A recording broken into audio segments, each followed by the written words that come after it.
Salam sejahtera Malaysia, tuan-tuan dan puan-puan yang dihormati sekalian. Denyut nadi suara rakyat bergema di channel ini.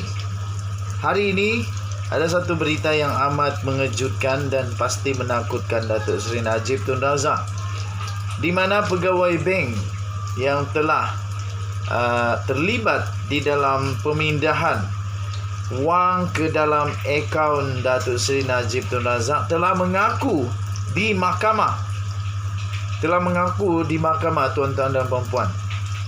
Dan pengakuan ini pasti saja akan membuatkan Najib Razak berada dalam keadaan yang kritikal, keadaan yang genting, keadaan yang memang amat menakutkan. Apatah lagi ada satu lagi berita, tuan-tuan dan puan-puan, yang saya akan kongsikan sebentar nanti. Sebenarnya saya sedang memasak sedang memasak di dapur, sambil memasak, sambil borak-borak. Okey juga kan? Okey.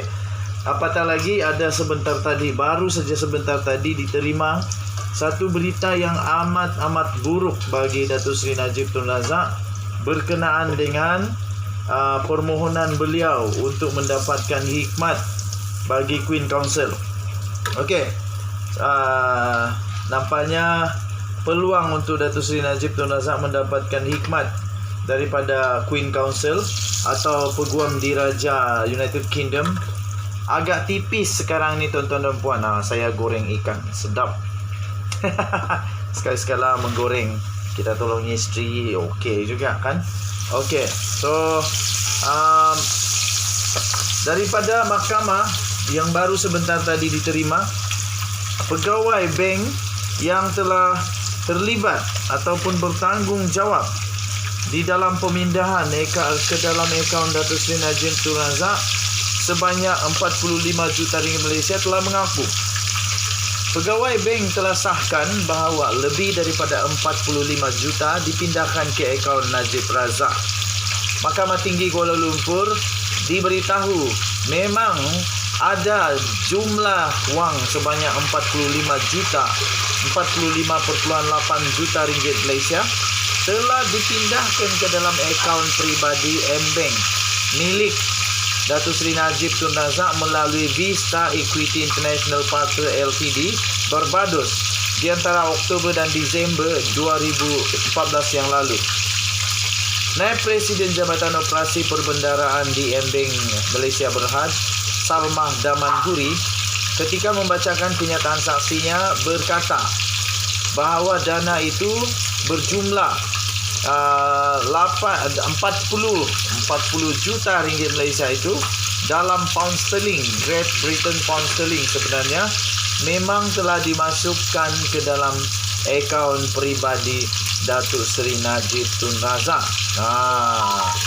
Tak tahulah dia tahu atau tak tahu, tapi memang diberitahu, memang disahkan bahawa memang betul ada masuk di dalam akaun tersebut, wang tersebut. Jadi ini pastinya akan menjadikan pastinya akan menjadikan lebih rumit dan menakutkan Datuk Seri Najib Tun Razak, dan perlu untuk beliau tak tahulah dia perlu akui atau tidak masuk ke dalam akaunnya, ataupun dia tak tahu. Sekali lagi mengaku tak tahu. Tak pastilah. Okey. Tapi yang pasti pihak M-Bank telah mengesahkan bahawa 45 juta ringgit Malaysia itu memang telah masuk ke dalam akaun peribadi Datuk Seri Najib Tun Razak. Sekali lagi, akaun peribadi Datuk Seri Najib Tun Razak.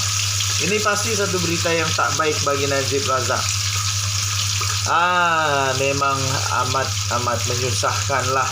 Berita ini pasti akan membuatkan Najib Razak lebih susah nak tidur.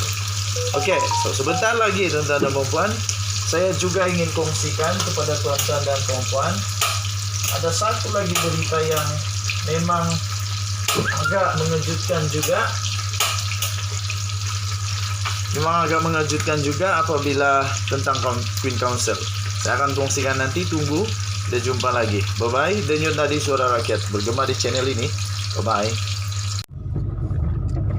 Salam sejahtera Malaysia. Denyut nadi suara rakyat bergema di channel ini. Persoalan saya, adakah Najib Razak, Zahid Hamidi dan rakan-rakan seperjuangannya yang sedang memperjuangkan supaya PRU segera dilaksanakan? Sebenarnya mereka ini sedang cuba untuk dalam satu konspirasi untuk menjatuhkan Ismail Sabri Yaakob. Adakah mereka ini sebenarnya secara diam-diam, secara senyap dan lembut sedang cuba untuk menjatuhkan kerajaan Ismail Sabri Yaakob? Itu soalan, bukan pernyataan. Soalan ini perlu dijawab oleh Zahid Hamidi, Najib Razak, Ahmad Mazlan, Tok Mat Hassan. Kena jawab ini. Ya, kenapa tidak? Seperti kata, saya mengambil kata-kata daripada Anwar Musa yang baru diterbitkan kemarin. Beliau sendiri bersetuju bahawa tidak perlu ada pembubaran parlimen PRU segera.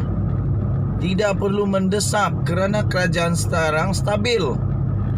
Dalam ucapan beliau itu yang diterbitkan di Malaysia kini, beliau berkata, tetapi cuba digambarkan, siapa yang menggambarkan? Orang-orang yang nak cepat PRU inilah. Cuba digambarkan oleh mereka bahawa kerajaan sekarang ini tidak stabil.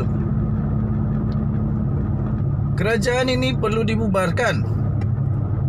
Adakan pilihan raya umum segera dan sebagainya. Sedangkan ini dua dunia berbeza. Ini adalah sebuah kerajaan yang cukup stabil, kata Anwar Musa. Saya setuju sangat.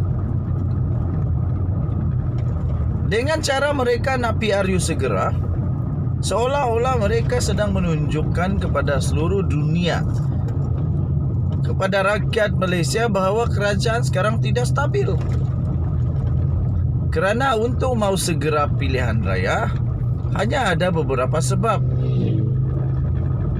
Hanya untuk sebab yang pertama, iaitu kalau terjadinya ketidakstabilan politik, kalau terjadinya ketidakstabilan keselamatan negara, kalau berlakunya ketidakstabilan ekonomi negara, ada kacau bilau dan sebagainya.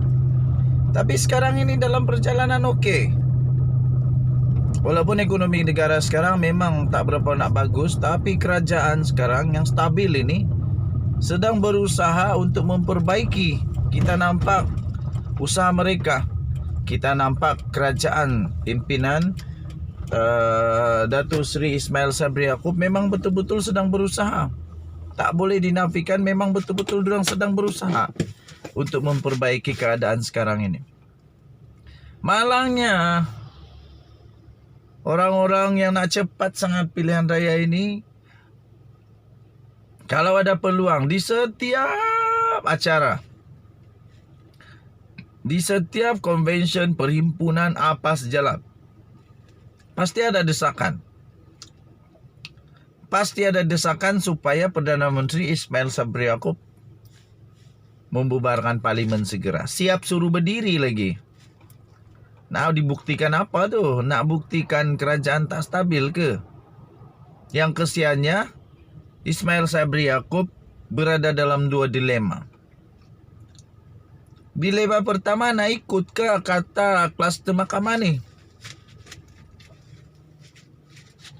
Nak ikut kata mereka desakan paksaan mereka ini untuk adakan pilihan raya, sedangkan tak perlu. Datuk Seri Ismail Sabri Yaakob pun bijak orangnya. Dia tahu tak perlu, tapi kerana dilema nak buat macam mana, susah sangat. Kedua dilemanya ialah tak ikut ke? Sebab ada perjanjian MOU, tuan-tuan dan puan. Ingat, ada MOU dengan kerajaan dan pembangkang. Jadi bukan suka-suka hati nak buat itu, nak buat ini. Ada MOU, kena ikut MOU. Itulah kata saya. Kalau berani buatlah pemilihan UMNO tu. Bagi Ismail Sabri Yaakob jadi presiden UMNO. Baru tak ada konflik kuasa. Hanya satu yang buat keputusan, yaitu presiden UMNO dan Perdana Menteri, orang yang sama. Tapi entah kenapa takut sangat nak buat pemilihan parti. Takut sangat nak turun daripada pangkat sebagai presiden, sebagai setiausaha, sebagai timbalan presiden. Apa yang nak takutkan?